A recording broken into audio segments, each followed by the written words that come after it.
Dracula by Bram Stoker. Chapter 14. Mina Harker's Journal. 23rd September. Jonathan is better after a bad night. I am so glad that he has plenty of work to do, for that keeps his mind off the terrible things. And oh, I am rejoiced that he is not now weighed down with the responsibility of his new position. I knew he would be true to himself, and now how proud I am to see my Jonathan rising to the height of his advancement, and keeping pace in all ways with the duties that come upon him. He will be away all day till late, for he said he could not lunch at home. My household work is done, so I shall take his foreign journal, and lock myself up in my room and read it. 24th September. I hadn't the heart to write last night. That terrible record of Jonathan's upset me so. Poor dear! How he must have suffered, whether it be true or only imagination. I wonder if there is any truth in it at all. Did he get his brain fever, and then write all those terrible things, or had he some cause for it all? I suppose I shall never know, for I dare not open the subject to him. And yet that man we saw yesterday, he seemed quite certain of him, poor fellow. I suppose it was the funeral upset him and sent his mind back on some train of thought. He believes it all himself. I remember how on our wedding day he said, "Unless some solemn duty come upon me to go back to the bitter hours, asleep or awake, mad or sane." There seems to be through it all some thread of continuity. That fearful Count was coming to London. If it should be, and he came to London, with its teeming millions, there may be a solemn duty, and if it come we must not shrink from it. I shall be prepared. I shall get my typewriter this very hour and begin transcribing. Then we shall be ready for other eyes if required. And if it be wanted, then perhaps, if I am ready, poor Jonathan may not be upset, for I can speak for him, and never let him be troubled or worried with it all. If ever Jonathan quite gets over the nervousness, he may want to tell me of it all, and I can ask him questions and find out things, and see how I may comfort him. Letter. Van Helsing to Mrs. Harker. 24 September. Confidence. Dear Madam, I pray you to pardon my writing, in that I am so far friend as that I sent to you sad news of Miss Lucy Westenra's death. By the kindness of Lord Godalming, I am empowered to read her letters and papers, for I am deeply concerned about certain matters vitally important. In them I find some letters from you, which show how great friends you were and how you love her. Oh, Madam Mina, by that love, I implore you, help me. It is for others' good that I ask, to redress great wrong, and to lift much and terrible troubles that may be more great than you can know. May it be that I see you? You can trust me. I am friend of Dr. John Seward, and of Lord Godalming, that was Arthur of Miss Lucy. I must keep it private for the present from all. I should come to Exeter to see you at once if you tell me I am privileged to come, and where and when. I implore your pardon, madam. I have read your letters to poor Lucy, and know how good you are and how your husband suffer. So I pray you, if it be, enlighten him not, lest it may harm. Again your pardon, and forgive me. Van Helsing. Telegram. Mrs. Harker to Van Helsing. 25th September. Come to-day by 10:15 train if you can catch it. Can see you any time you call. Wilhelmina Harker. Mina Harker's Journal. 25th September. I cannot help feeling terribly excited as the time draws near for the visit of Dr. Van Helsing, for somehow I expect that it will throw some light upon Jonathan's sad experience, and as he attended poor dear Lucy in her last illness, he can tell me all about her. That is the reason of his coming. It is concerning Lucy and her sleep-walking, and not about Jonathan. Then I shall never know the real truth now. How silly I am! That awful journal gets hold of my imagination and tinges everything with something of its own colour. Of course it is about Lucy. That habit came back to the poor dear, and that awful night on the cliff must have made her ill. I had almost forgotten in my own affairs how ill she was afterwards. She must have told him of her sleep-walking adventure on the cliff, and that I knew all about it, and now he wants me to tell him what I know, so that he may understand. I hope I did right in not saying anything of it to Mrs. Westenra. I should never forgive myself if any act of mine, were it even a negative one, brought harm on poor dear Lucy. I hope, too, Dr. Van Helsing will not blame me. I have had so much trouble and anxiety of late that I feel I cannot bear more just at present. I suppose a cry does us all good at times, clears the air as other rain does. Perhaps it was reading the journal yesterday that upset me, and then Jonathan went away this morning to stay away from me a whole day and night, the first time we have been parted since our marriage. I do hope the dear fellow will take care of himself, and that nothing will occur to upset him. It is 2 o'clock, and the doctor will be here soon now. I shall say nothing of Jonathan's journal unless he asks me. I am so glad I have typewritten out my own journal, so that in case he asks about Lucy I can hand it to him. It will save much questioning. Later. He has come and gone. Oh, what a strange meeting, and how it all makes my head whirl round. I feel like one in a dream. Can it be all possible, or even a part of it? If I had not read Jonathan's journal first, I should never have accepted even such a possibility. Ah, poor, poor dear Jonathan! How he must have suffered! Please the good God all this may not upset him again. I shall try to save him from it. But it may be even a consolation and a help to him, terrible though it be and awful in its consequences, to know for certain that his eyes and ears and brain did not deceive him, and that it is all true. It may be that it is the doubt which haunts him, that when the doubt is removed, no matter which, waking or dreaming, may prove the truth, he will be more satisfied and better able to bear the shock.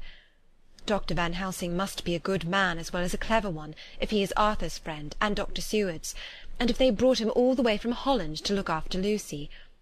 I feel from having seen him that he is good and kind and of a noble nature. When he comes to-morrow I shall ask him about Jonathan. And then, please God, all this sorrow and anxiety may lead to a good end. I used to think I would like to practice interviewing. Jonathan's friend on the Exeter News told him that memory is everything in such work, that you must be able to put down exactly almost every word spoken, even if you had to refine some of it afterwards. Here was a rare interview. I shall try to record it verbatim. It was 2:30 when the knock came. I took my courage à deux mains and waited. In a few minutes Mary opened the door, and announced Dr. Van Helsing. I rose and bowed, and he came towards me, a man of medium weight, strongly built, with his shoulders set back over a broad, deep chest, and a neck well balanced on the trunk as the head is on the neck. The poise of the head strikes me at once as indicative of thought and power.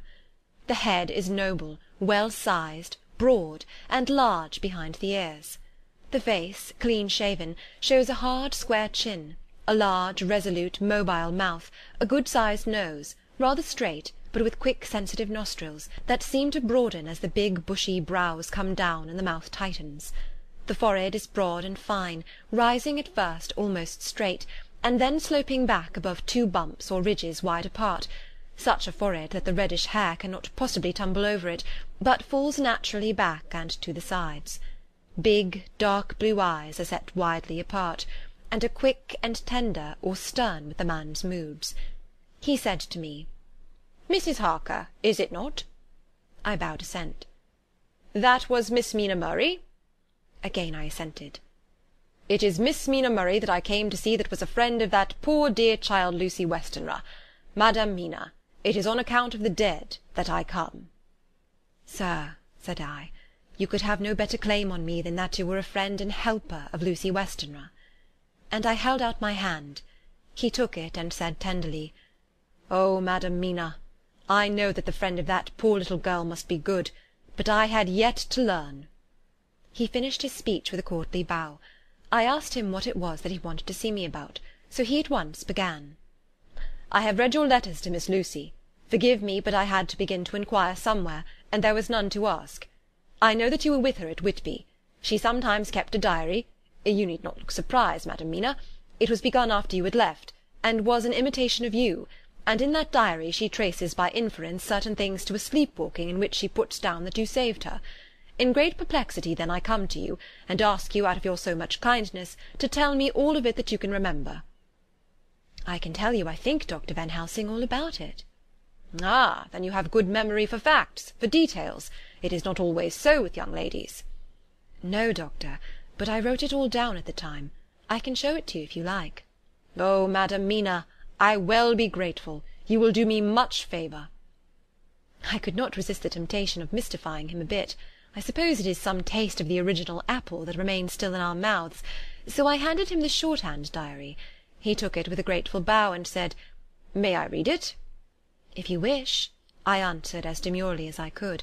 He opened it, and for an instant his face fell. Then he stood up and bowed. "Oh, you so clever woman," he said. "I knew long that Mr. Jonathan was a man of much thankfulness, but see his wife have all the good things. And will you not so much honour me and so help me as to read it for me? Alas, I know not the shorthand." By this time my little joke was over, and I was almost ashamed. So I took the typewritten copy from my work-basket and handed it to him. "Forgive me," I said. "I could not help it, but I had been thinking that it was of dear Lucy that you wished to ask, and so that you might not have time to wait, not on my account, but because I know your time must be precious, I have written it out on the typewriter for you." He took it, and his eyes glistened. "You are so good," he said. "And may I read it now? I may want to ask you some things when I have read." "By all means," I said. "Read it over whilst I order lunch, and then you can ask me questions whilst we eat." He bowed and settled himself in a chair with his back to the light, and became so absorbed in the papers, whilst I went to see after lunch chiefly in order that he might not be disturbed.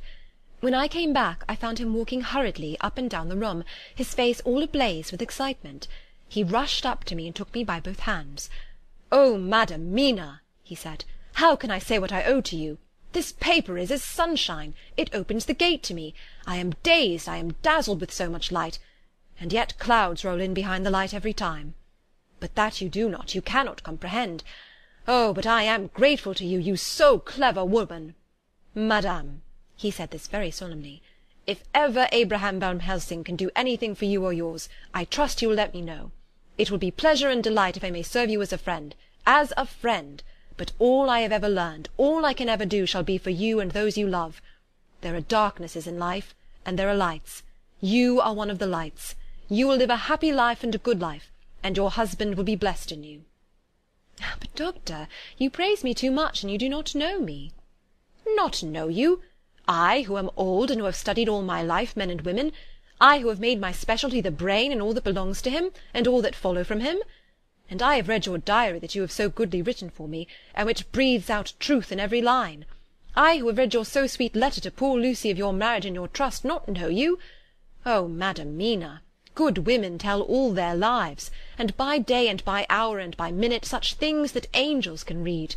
And we men who wish to know have in us something of angels' eyes. Your husband is noble nature, and you are noble too, for you trust, and trust cannot be where there is mean nature. And your husband, tell me of him. Is he quite well? Is all that fever gone, and is he strong and hearty?"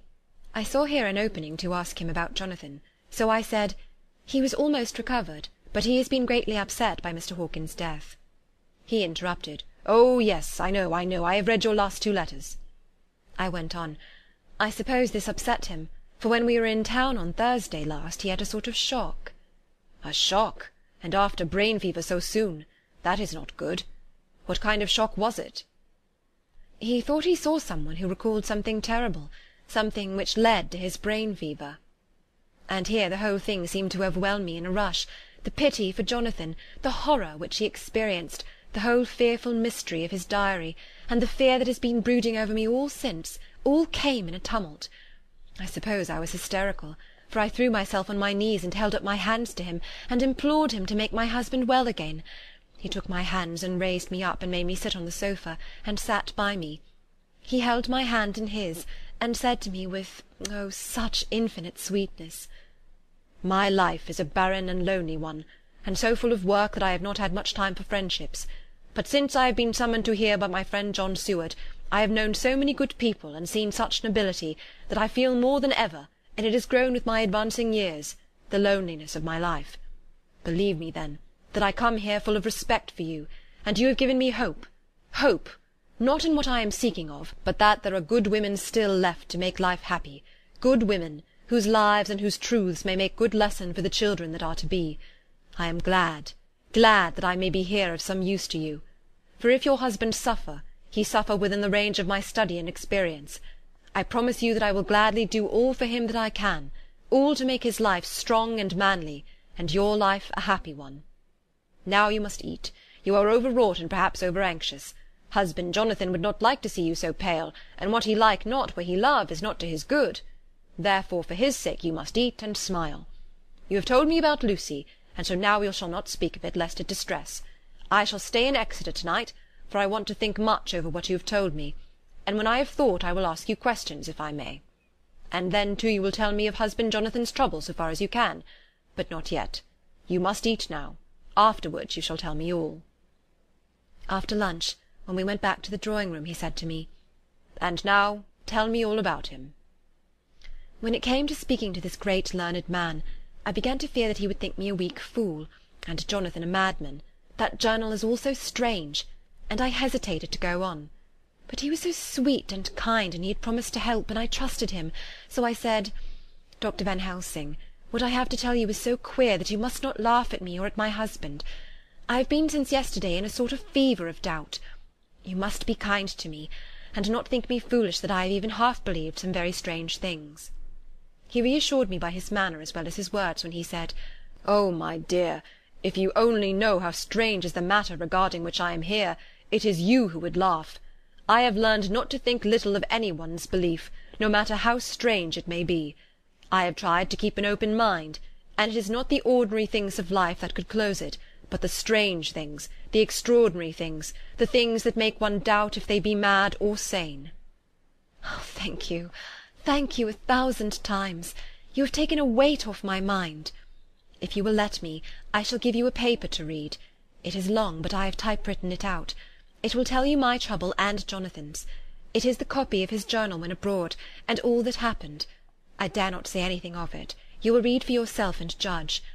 And then when I see you, perhaps, you'll be very kind and tell me what you think." "I promise," he said as I gave him the papers. "I shall in the morning, as soon as I can, come to see you and your husband, if I may." "Jonathan will be here at 11:30, and you must come to lunch with us and see him then. You could catch the quick 3:34 train, which will leave you at Paddington before 8.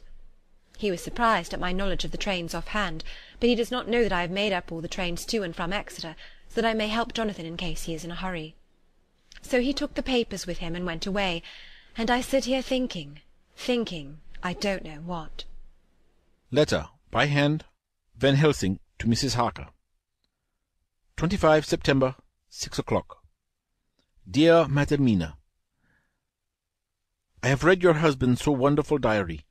You may sleep without doubt. Strange and terrible as it is true. I will pledge my life on it. It may be worse for others, but for him and you there is no dread. He is a noble fellow, and let me tell you from experience of men, that one who would do as he did in going down that wall and into that room, aye, and going a second time, is not one to be injured in permanence by shock. His brain and his heart are all right. This I swear, before I have even seen him. So be at rest. I shall have much to ask him of other things. I am blessed that to-day I come to see you, for I have learned all at once so much that again I am dazzled more than ever, and I must think. Yours, the most faithful, Abraham Van Helsing. Letter, Mrs. Harker to Van Helsing. 25th September, 6:30 p.m. My dear Dr. Van Helsing, 1,000 thanks for your kind letter, which has taken a great weight off my mind. And yet if it be true, what terrible things there are in the world, and what an awful thing if that man, that monster, be really in London. I fear to think. I have this moment, whilst writing, had a wire from Jonathan, saying that he leaves by the 6:25 to-night from Launceston, and will be here at 10:18, so that I shall have no fear to-night. Will you, therefore, instead of lunching with us, please come to breakfast at 8 o'clock, if this be not too early for you? You can get away if you are in a hurry by the 10:30 train, which will bring you to Paddington by 2:35. Do not answer this, as I shall take it that, if I do not hear, you will come to breakfast. Believe me, your faithful and grateful friend, Mina Harker. Jonathan Harker's Journal. 26 September. I thought never to write in this diary again, but the time is come. When I got home last night, Mina had supper ready, and when we had supped she told me of Van Helsing's visit, and of her having given him the 2 diaries copied out, and of how anxious she has been about me. She showed me in the doctor's letter that all I wrote down was true. It seems to have made a new man of me. It was the doubt as to the reality of the whole thing that knocked me over. I felt impotent and in the dark and distrustful, but now that I know, I am not afraid even of the Count. He has succeeded after all then in his design in getting to London, and it was he I saw. He has got younger, and how? Van Helsing is the man to unmask him and hunt him out, if he is anything like what Mina says. We sat late and talked it over. Mina's dressing, and I shall call at the hotel in a few minutes and bring him over. He was, I think, surprised to see me. When I came into the room where he was and introduced myself, he took me by the shoulder and turned my face round to the light and said, after a sharp scrutiny, "But Madam Mina told me you were ill, that you had had a shock." It was so funny to hear my wife called Madam Mina by this kindly, strong-faced old man. I smiled and said, "I was ill, I have had a shock, but you have cured me already." "And how?" "By your letter to Mina last night. I was in doubt, and then everything took a hue of unreality, and I did not know what to trust, even the evidence of my own senses. Not knowing what to trust, I did not know what to do, and so had only to keep on working in what had hitherto been the groove of my life. The groove ceased to avail me, and I mistrusted myself. Doctor, you don't know what it is like to doubt everything, even yourself. No, you don't. You couldn't with eyebrows like yours." He seemed pleased, and laughed as he said, "So you are a physiognomist. I learn more here with each hour. I am with so much pleasure coming to your breakfast. And, oh, sir, you will pardon praise from an old man, but you are blessed in your wife." I would listen to him go on praising Mina for a day, so I simply nodded and stood silent. She is one of God's women, fashioned by his own hand to show us men and other women that there is a heaven where we can enter, and that its light can be here on earth. So true, so sweet, so noble, so little an egoist, and that, let me tell you, is much in this age, so sceptical and selfish. And you, sir, I have read all the letters to poor Miss Mina, and some of them speak of you, so I know you since some days, from the knowing of others, but I have seen your true self since last night. You will give me your hand, will you not? And let us be friends for all our lives." We shook hands, and he was so earnest and so kind that it made me quite choky. "And now," he said, "may I ask you for some more help? I have a great task to do, and at the beginning it is to know. You can help me here. Can you tell me what went before your going to Transylvania? Later on I may ask more help, and of a different kind, but at first this will do." "Look here, sir," I said, "does what you have to do concern the Count?" "It does," he said solemnly. "Then I am with you, heart and soul. As you go by the 10:30 train, you will not have time to read them, but I shall get the bundle of papers. You can take them with you and read them in the train." After breakfast I saw him to the station. When we were parting he said, "Perhaps you will come to town if I send for you, and take Madam Mina too." "We shall both come when you will," I said. I had got him the morning papers and the London papers of the previous night, and while we were talking at the carriage window, waiting for the train to start, he was turning them over. His eyes suddenly seemed to catch something in one of them, the Westminster Gazette. I knew it by the colour, and he grew quite white. He read something intently, groaning to himself. Mein Gott, so soon, so soon. I do not think he remembered me at the moment. Just then the whistle blew, and the train moved off. This recalled him to himself, and he leaned out of the window and waved his hand, calling out, "Love to Madam Mina. I shall write so soon as ever I can." Dr. Seward's Diary, 26 September. Truly there is no such thing as finality. Not a week since I said finis, and yet here I am starting fresh again, or rather going on with the record. Until this afternoon I had no cause to think of what is done. Renfield had become, to all intents, as sane as he ever was. He was already well ahead with his fly business, and he had just started in the spider line also, so he had not been of any trouble to me. I had a letter from Arthur, written on Sunday, and from it I gather that he is bearing up wonderfully well.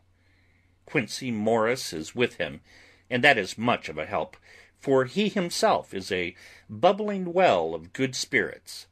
Quincey wrote me a line too, and from him I hear that Arthur is beginning to recover something of his old buoyancy. So as to them all my mind is at rest. As for myself, I was settling down to my work with enthusiasm which I used to have for it, so that I might fairly have said that the wound which poor Lucy left on me was becoming cicatrized. Everything is, however, now reopened, and what is to be the end, God only knows.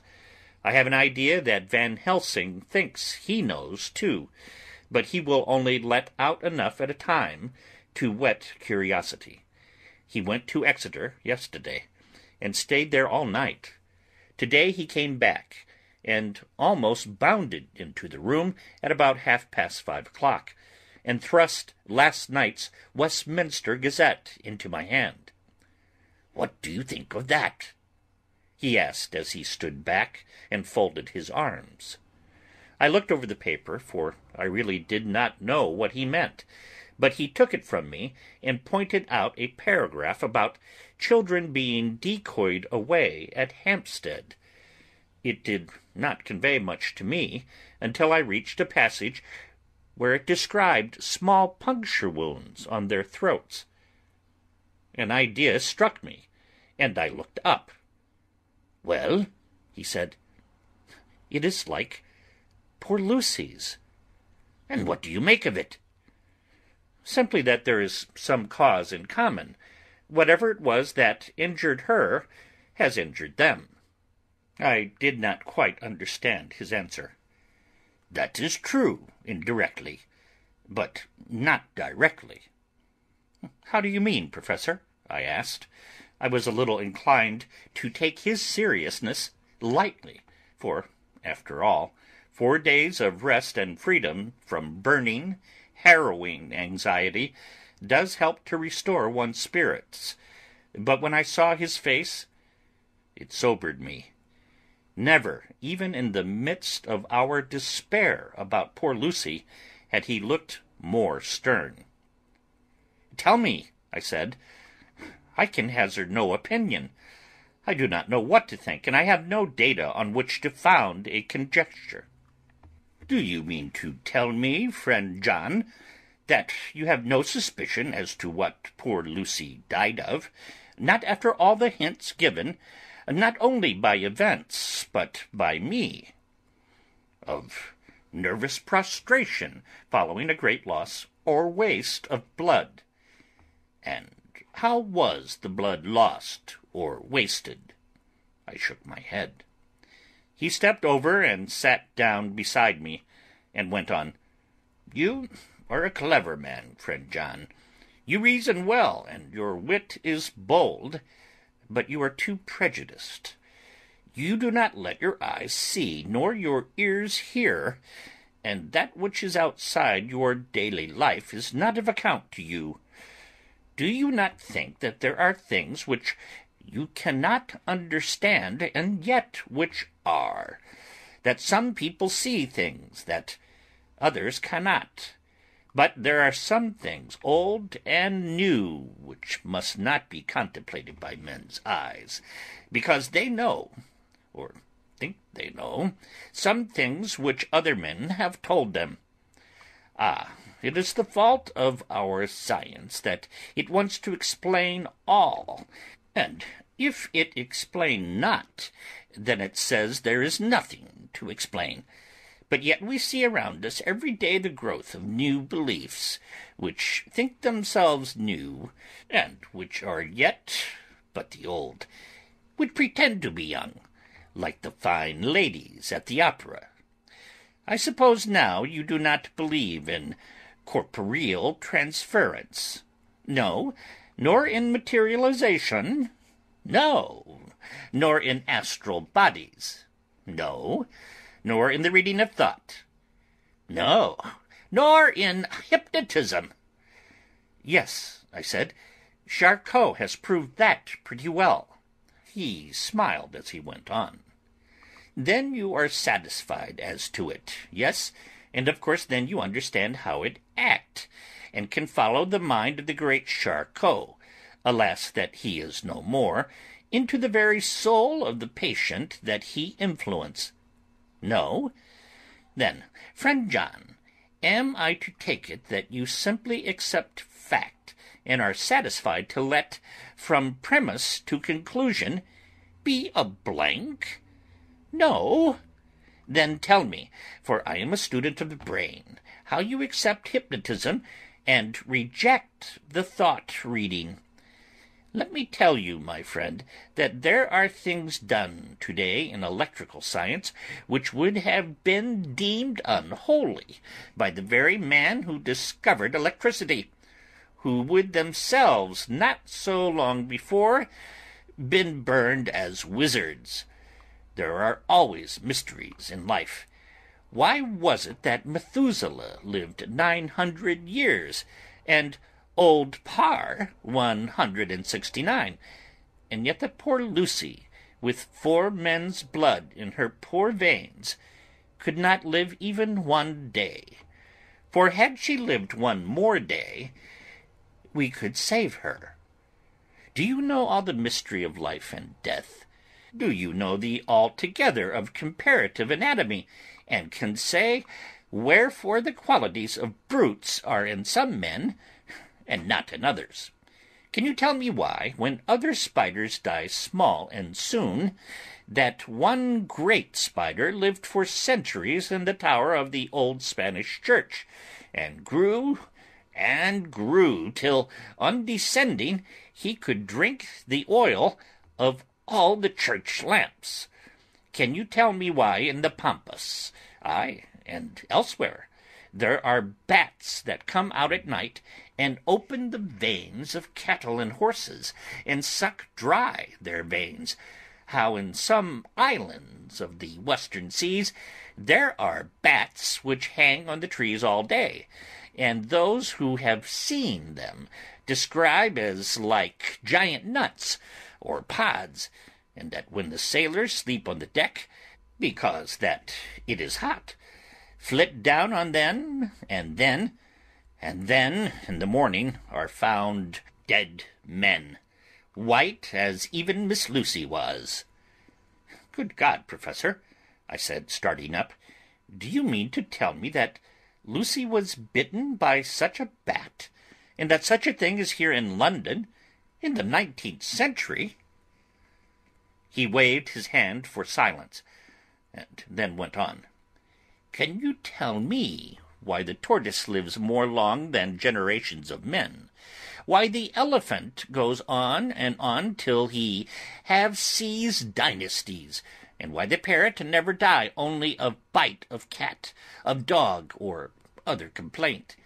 Can you tell me why men believe in all ages and places that there are men and women who cannot die?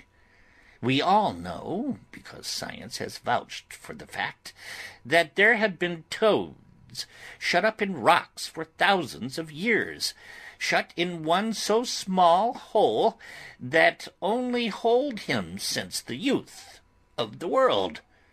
Can you tell me how the Indian faker can make himself to die, and have been buried, and his grave sealed, and corn sowed on it, and the corn reaped, and be cut and sown and reaped and cut again, and then men come and take away the unbroken seal, and that there lie the Indian faker, not dead, but that rise up and walk amongst them? as before." Here I interrupted him. I was getting bewildered. He so crowded on my mind his list of nature's eccentricities and possible impossibilities that my imagination was getting fired. I had a dim idea that he was teaching me some lesson, as long ago he used to in his study at Amsterdam. But he used them to tell me the thing, so that I could have the object of thought in mind all the time. But now I was without his help, yet I wanted to follow him. So I said, "Professor, let me be your pet student again. Tell me the thesis so that I may apply your knowledge as you go on. At present I am going in my mind from point to point, as a madman, and not a sane one, follows an idea. I feel like a novice lumbering through a bog in a mist, jumping from one tussock to another in the mere blind effort to move on, without knowing where I am going." "That is a good image," he said. "Well, I shall tell you. My thesis is this. I want you to believe." "To believe what?" "To believe in things that you cannot. Let me illustrate. I heard once of an American who so defined faith: that faculty which enables us to believe things which we know to be untrue. For one, I follow that man. He meant that we shall have an open mind, and not let a little bit of truth check the rush of the big truth, like a small rock does a railway truck. We shall get the small truth first. Good. We keep him, and we value him, but all the same we must not let him think himself all the truth in the universe. Then you want me not to let some previous conviction inure the receptivity of my mind with regard to some strange matter. Do I read your lesson right?" "Ah, you are my favorite pupil still. It is worth to teach you. Now that you are willing to understand, you have taken the first step to understand. You think, then, that those so small holes in the children's throats were made by the same that made the holes in Miss Lucy?" "I suppose so." He stood up and said solemnly, "Then you are wrong. Oh, would it were so! But alas, no, it is worse, far worse." "In God's name, Professor Van Helsing, what do you mean?" I cried. He threw himself with a despairing gesture into a chair, and placed his elbows on the table, covering his face with his hands as he spoke.